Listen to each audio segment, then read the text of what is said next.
Struggling with school? Drowning in social anxiety? Watching your marriage fall apart?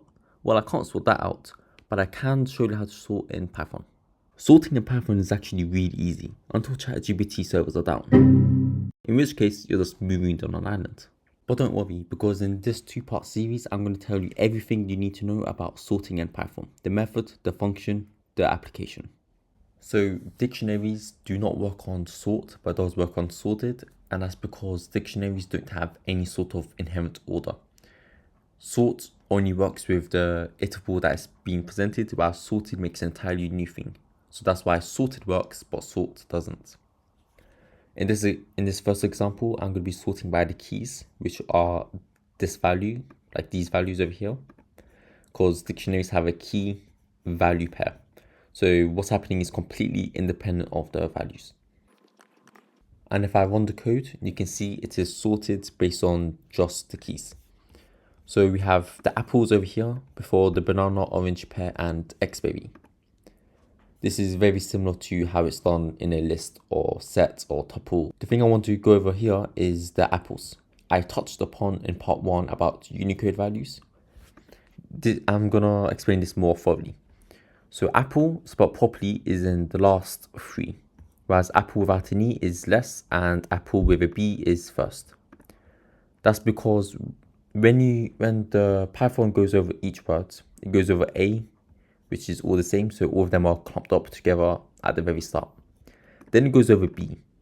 B comes before the P's that come here. So that's why apple with a B in between, that's why that's first, because B is a lower Unicode value or higher Unicode value. I forgot the order, but B is lower on the alphabet, lower than P anyway. And the reason why without an E comes first is because nothing is definitely lower than an E. But because all of them start with an A, they come before banana, orange, pear, and so on. So now we're going to be sorting by the values.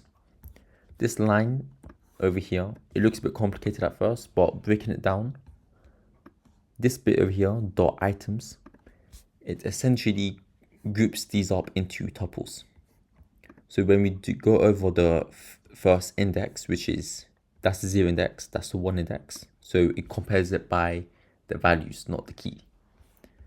All this lambda function does is it grabs the item that is being previously laid out here, and then it goes to the first index of that. It then sorts it based on that, and then it returns it back as a dictionary instead of something else. So apple comes first because 0.89 is the smallest value. Smaller than 99, 1.24, 1.25, and so on. Now, if you just want to sort the keys and not the values, you can just do dot keys, and that will return just the keys, and it will return it in whatever order you choose. Because there's no reverse or custom key, it's just whatever happened here. You notice that apple, then apple, then apple, before banana, orange, so on. It does the exact same thing, but without the associated value. And it does it in a list because there is no dictionary, so to speak. I didn't put dictionary around it. And if I had done dictionary around it, then it wouldn't have it would break because there's no value. Because I would have created an entirely new list, and then I would have tried to associate that with a key value pair when there isn't one. But if I wanted to make it into a tuple or set, I could do that. Adding on what I said previously, you don't need dot keys. Now, I usually would put dot keys just for readability, but technically you could just have it like this, and you can see in the code, it outputs the exact same thing. That's because you're automatically referencing the keys and not the values. Now, similarly, you can do the same thing with values instead. However, you have to specify dot values instead of just leaving it blank, because if you leave it blank, it will just assume it's keys. And just like values, you can then convert it into a tuple. Here, we are doing something very similar to what we did over here, but we are now doing it on the key instead of the values, because item is still at 0, which means index 0.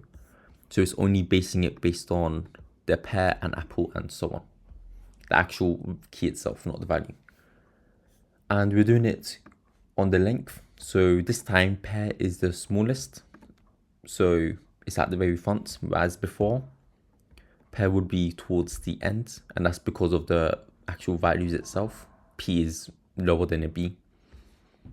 But if you want to do it by length, you just do this lambda function where it accepts each item. The item is a tuple because this makes a tuple, and then accesses the 0 index of that tuple, and then base what order to sort it on the length of that. So just as an example, the first item is collected, which is this. So pair and its associated value is now into a tuple. It then accesses the first index or the 0 index, which is pair, and then it compares the length. Pair has 4 letters, and then it repeats that. Apple has 4 letters, so it's not smaller than, so it goes right next to it. This is bigger than, so it goes below the 2 4s, and so on. If I had a 3-letter word, it will come before pair, because 3 is smaller than 4. Now, there is a lot more you can do with the keys. As you notice that you might often get the same values, which are just put right after the other. You can change that by adding another comparison to it to kind of break the tie event. In this example, there are a group of students with the grades. Here we are sorting by the grade, then the name. So the exact same process, we get the first index, which will be the grade, and then we are comparing it. And then at the end, we are comparing based on the first index, which is the name. This is seen as Bob has the lowest grade, so he comes first. Then it's Eve with 75. Now both Bob and Eve have 75.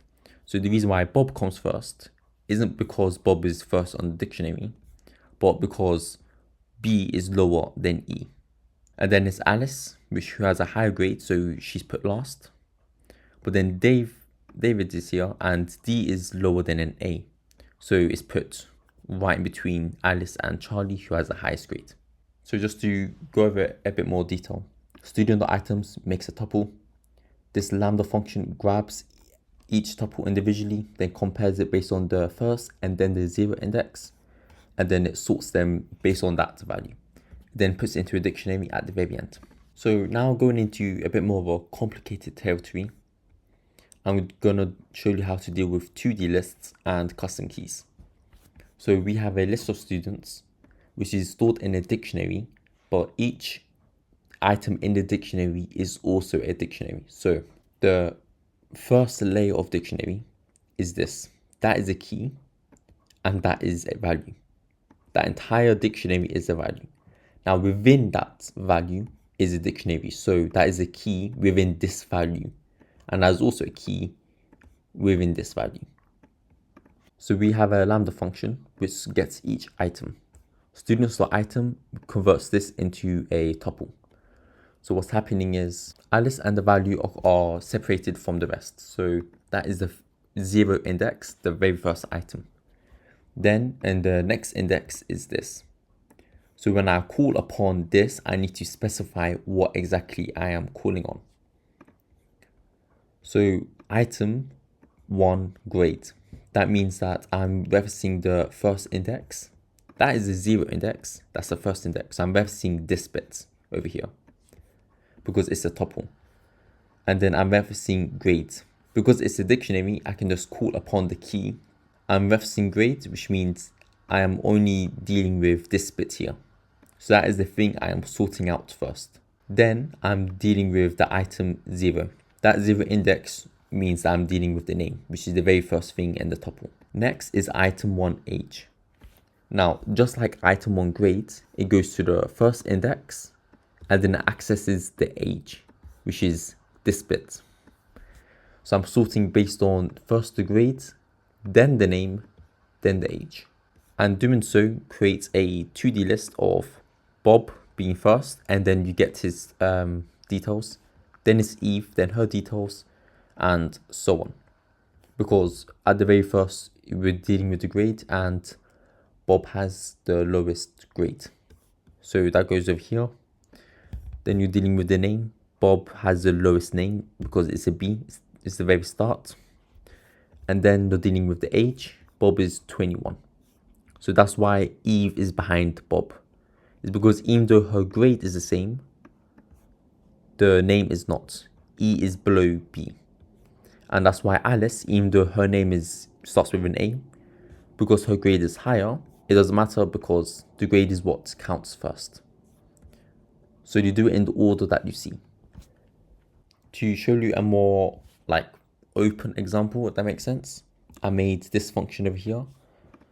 What it does is it does the exact same thing as this, but when we return the grade name age, which is what we want to order it as, where we're first considering the grade, then the name and age, and we're just grabbing the first item.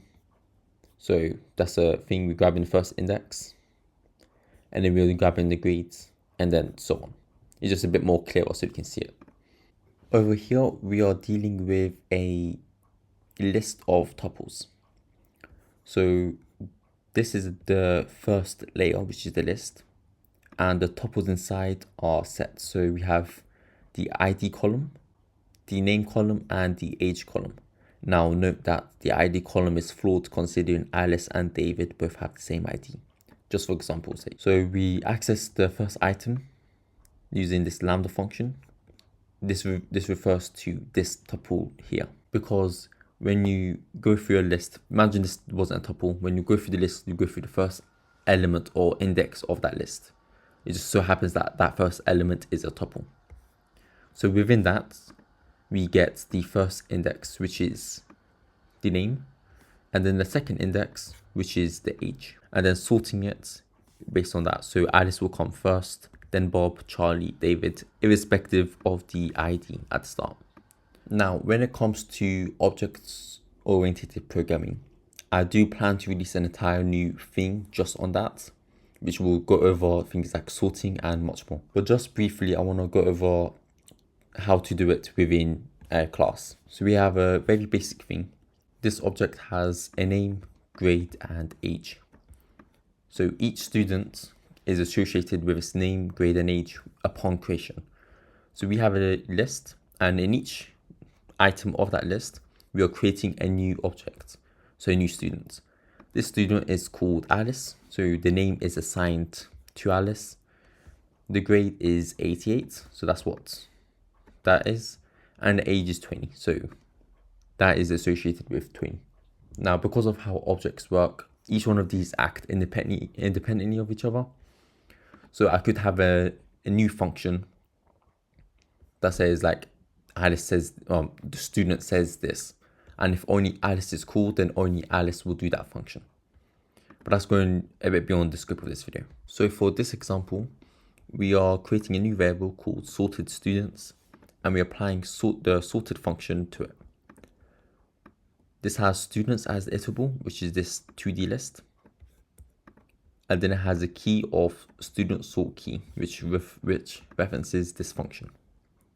This function accepts each student within this list and then returns the student grade, then the name, then the age. Very similar how we did before. And it then prints out this. That's never on my part because I forgot it's an object. So all you see is just where the object is located at. There we have it. All the students are sorted by the grade, name, and then age, leading to Bob, Eve, Alice, Dave, Charlie being printed out. Now, before I close off this video, I want to show you this grid that I asked ChatGPT to make. It's basically all the operations of sort and sorted and what you can and cannot do with them. I hope this video has helped you, and I will see you on the next one.